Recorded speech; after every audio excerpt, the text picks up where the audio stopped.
Hello and welcome to my presentation. My name is Jacob Hale, and today we will be discussing how natural disasters and energy blackouts sort of work alongside of each other, unfortunately, to really cause harm and havoc, and sort of what is in the way of us preventing these damages in the future.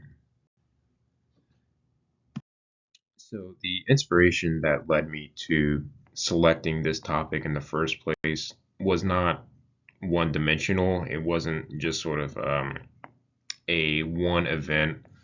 set it off or made me decide to select it. It's a mix of the four factors that you see in the screen.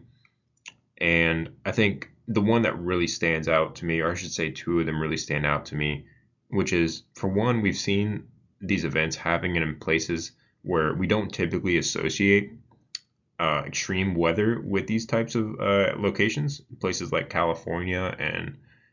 much of the cities in the Northeast are now being affected by floods pretty regularly at this point.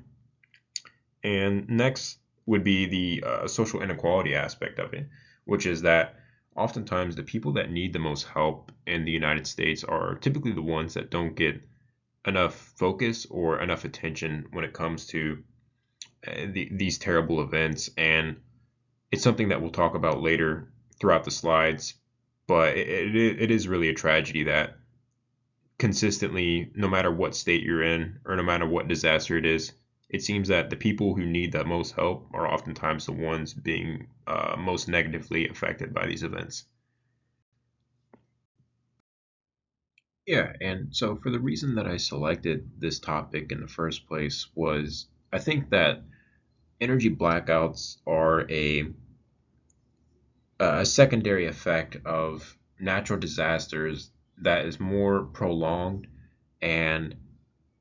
not only is it something that is realistic that people have more than likely been through at some point in their life, not to the extreme case, but it's something that is realistic and it is possible to happen in your community. But it also has that sort of nature in it that it's very daunting, it's very scary, and I think although you shouldn't be trying to fearmonger people, I do think that when you see an event like on the screen, what's being showed, this is the earthquake, which then led to a tsunami in Japan and Fukushima, I believe it was, which I want to say it led to a nuclear meltdown in the area. Luckily, it was contained pretty quickly, but these are very realistic scenarios, and I think sort of taking notes from these and learning what we can from them will only do us good. Yeah, I would say the best thoughts that I can provide regarding what we've talked over thus far is that really the conversation surrounding susceptibility and natural disasters, I think it needs to evolve. And I think the biggest barrier to sort of making this happen is unfortunately the increasingly politicization of these issues. Um, you know, I don't think there is any room for bias or politics when it comes to helping those in needs, and we cannot expect or demand that the people being most affected by these issues are also the ones that need to somehow buy lobbyists or advocate for themselves as they're currently